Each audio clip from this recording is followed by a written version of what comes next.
So hello guys, what's up? For this video, may dumating kaming customer ngayon dito sa shop na gagawin niya din ko. Ito yung Miyos 14 na first generation. So ang problema niya, magpapalit na siya ng timing chain kasi maingay yung timing chain niya. So ayan, nililinis niya na.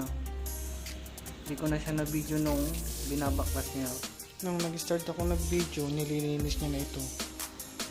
So ayan, nililinis niya muna ito lahat, pati yung mga gear, parts ng makina, tapos yung linisin, isa-isa niya itong ibabalik. So ayan, ito yung makina, medyo malinis na. Ito yung kalahati pa lang. Yung kalahati, itong nasa labas. Ganyan lang kakunti yung gear at parts ng makina ng Miyos 40. Di tulad ng ibang makina, tulad ng 155, sobrang daming gear. Ito kukunti lang. So ayan, nililinis na ng mabuti. After nyan, yung ibang parts din lilinisin niya bago salpak. So ayan yung mga ibang parts niya, kukunti lang, nakakalat, pero nasa isang lugar lang. So ayan na yung connecting rod. Ililinis niya rin itong connecting rod bago niya isalpak ito yung timing chain. Kasi dyan sa connecting rod, dyan niya ilalagay yung timing chain. May ngipin-ngipin yan. Kaya lang dito sa loob ng makina, at ipapasok muna tong timing chain doon bago isalpak ng connecting rod. So mapapanood niyo mamaya kung paano yung paggawa niya. So ayan, nililinis niya, binubugahan niya muna para malis yung mga dumi-dumi. After bugahan, pupunasan. So ang susunod na naman dyan yung timing chain. So makikita nyo na kung paano niya ilalagay ito, kasi nasa loob yung pagsasalpakan ng timing chain. So ayan, nasa ilalim, isilipin niya at ialapat niya doon sa butas yung timing chain.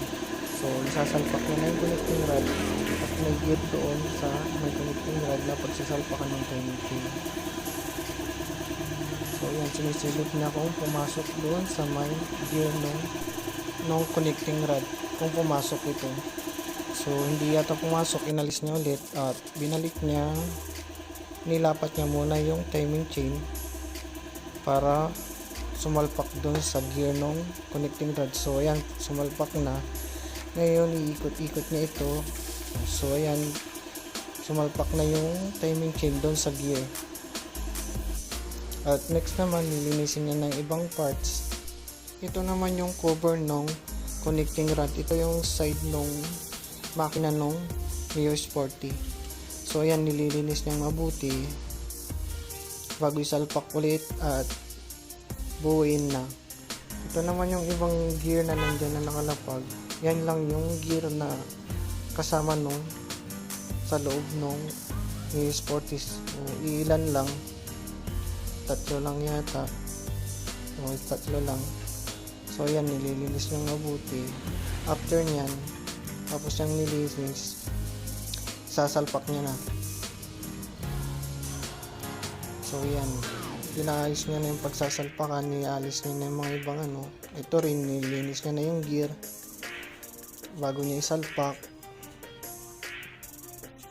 Tapos nang isalpak yan, mabubuo niya na paunti-unti. Yung ibang parts naman ang lilinisin niya, yung sa piston, magneto, yung block niya, tapos yung head, tapos sasalpak niya na ito. Nililinis niya itong isa-isa, then isasalpak niya na para di na madumihan pa or maanohan pa ng mga buhangin, kasi nalinis naman niya na ito. After nun, yung carburetor din nilinisan niya, then sasalpak niya, tapos papandarin niya na ito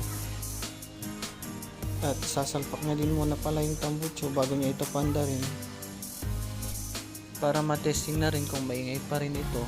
Pero hindi naman na kasi maingay ito kasi napalitan na yung umiingay doon sa loob ng makina at yun yung timing chain.